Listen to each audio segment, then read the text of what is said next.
The construction crew was unloading equipment when I pulled into my driveway on Tuesday afternoon. Two men carried a large wooden sign that read, Mitchell Consulting Services, Professional Business Solutions. My brother stood on the lawn directing them, clipboard in hand. "What's going on?" I asked, getting out of my car. "Why, perfect timing," Mitchell said cheerfully. "We're converting the house into my office space. Dad's inside coordinating the renovations."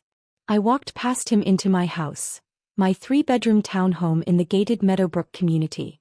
Inside, I found my father measuring the living room while a contractor made notes. "The reception area goes here," Dad was saying. "We'll need a desk, seating for 4 clients, maybe some plants. Professional but welcoming."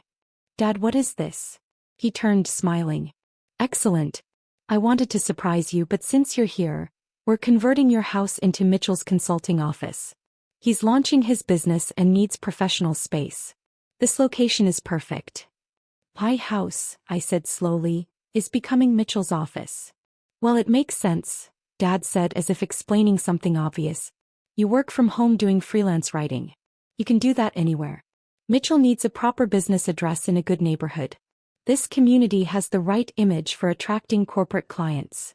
Mitchell entered behind me. "I've already had business cards printed with this address. Look." He showed me a card.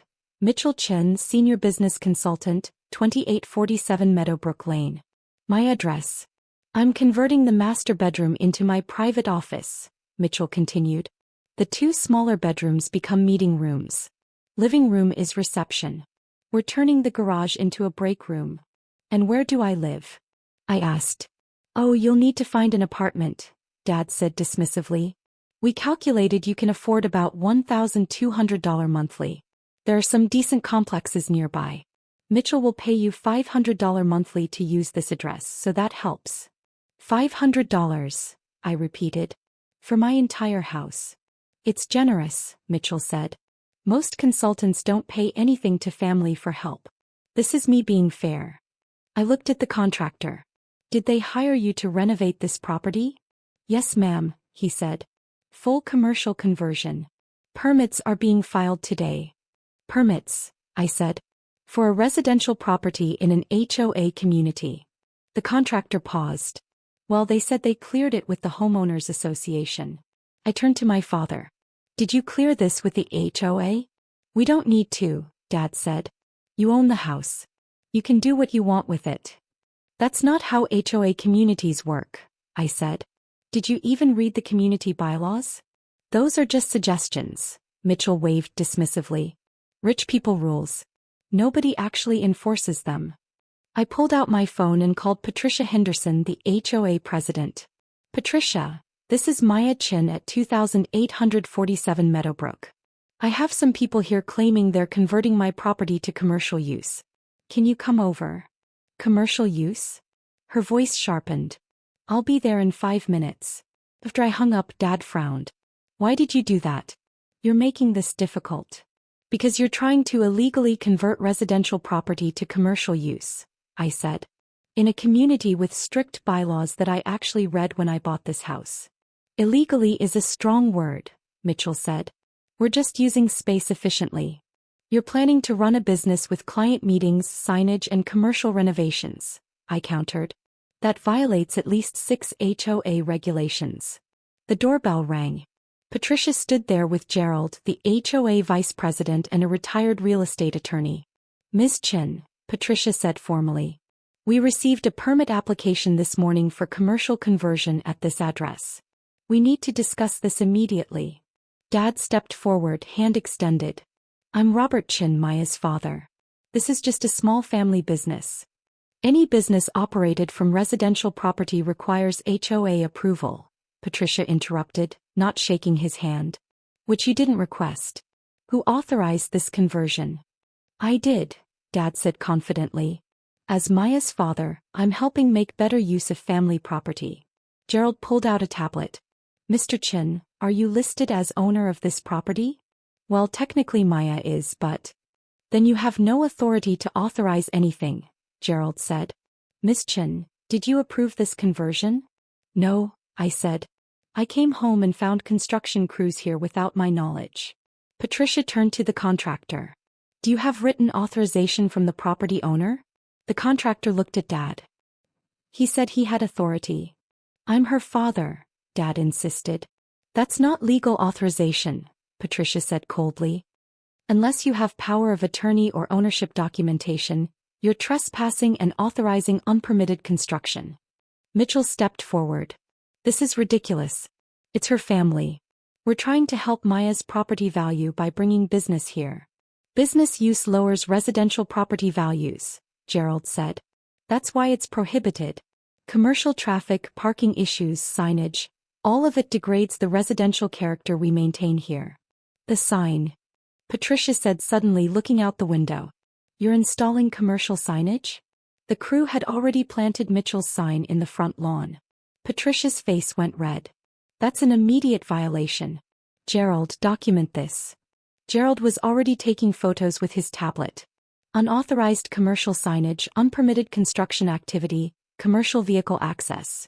Mr. Chin, you're violating bylaws 4.2, 4.7, 5.3 and 8.1. I don't care about your bylaws, Dad said, his voice rising. This is family business. This is HOA business, Patricia said sharply. And you've just admitted to willful violation of community regulations. He turned to me. Ms. Chin, do you want to press charges for trespassing and unauthorized construction? Dad's confidence finally cracked. Charges? It's not that serious. You authorized construction on property you don't own, Gerald said. That's fraud. You hired contractors without owner permission. That's trespassing. You installed commercial signage in violation of community rules. That's vandalism. Mitchell grabbed my arm. Maya, tell them this is fine. You're okay with this, right? I pulled away. I'm not okay with any of this. You tried to take over my house without asking. You were going to evict me from my own property to run your business. It would have been good for you. Mitchell protested.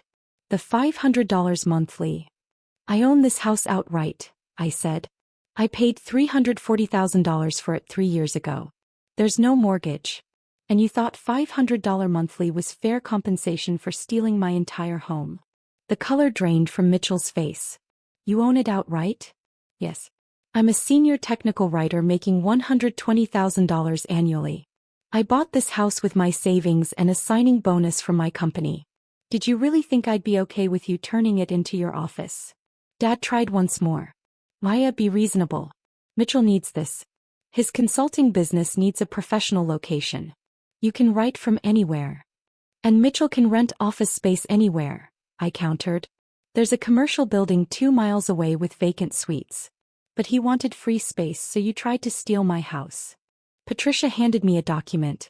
Ms. Chin, this is an immediate cease and desist order for all construction activity. Mr. Robert Chin and Mr. Mitchell Chin are banned from Meadowbrook property pending a board hearing. The sign must be removed within 2 hours or we'll charge removal costs to your HOA account. My HOA account? Dad sputtered. You're responsible for violations at your daughter's address, Gerald said. The fines start at $500 daily and increase. Currently, you're looking at approximately $2,500 for today's violations alone. Mitchell looked at me desperately. You're going to let them fine Dad thousands of dollars? You were going to evict me from my own house, I said quietly. Yes, I'm going to let the HOA enforce rules you deliberately ignored.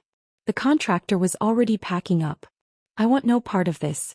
Mr. Chin, I'll bill you for today's mobilization costs. Bill me? Dad protested. You didn't do any work. Not my problem, you hired me for illegal construction, the contractor said, loading tools back into his truck. Patricia escorted Dad and Mitchell to their car. I watched from the window as she spoke firmly, gesturing at the HOA bylaws on her tablet. Mitchell's business sign was being removed by the construction crew. When they finally left, Gerald stayed behind. Miss Chin, I'm sorry you came home to this. The HOA takes property rights very seriously. Your family won't be allowed back without your explicit written permission. Thank you, I said, exhausted. For what it's worth, he added, you handled that perfectly. Documentation, property rights, and knowing your community rules. That's exactly what protects homeowners from this kind of thing. After everyone left, I walked through my house. My living room that Dad wanted to convert to reception. My bedroom Mitchell planned to claim as his office. My home that they tried to steal for a business venture. Dad called that evening. The HOA fines are insane. Can you talk to them? Tell them it was a misunderstanding. It wasn't a misunderstanding, I said. You deliberately tried to convert my property without permission. The fines are appropriate. But we're family. Family asks permission, I said. Family respects ownership. Family doesn't show up with construction crews and eviction plans. Mitchell texted later, "Thanks for ruining my business before it even started." I replied, "Thanks for trying to steal my house. We're even." They paid the HOA fines, $3,500 total. Mitchell rented actual office space for $1,800 monthly. Dad stopped speaking to me for 2 months. When he finally called, he said, "I still think you overreacted." I protected my property, I corrected. And I always will. The HOA sent a formal letter commending me for reporting violations promptly. Patricia joked that I should run for the board. My house remains exactly what it's always been. Mine. Residential. Protected by bylaws I actually bothered to read. They planned a business office. The HOA had questions. The most important being, who owns this property? When the answer was me, their business plan went bankrupt before it began. The sign lasted 90 minutes in my yard. My ownership has lasted 3 years and counting.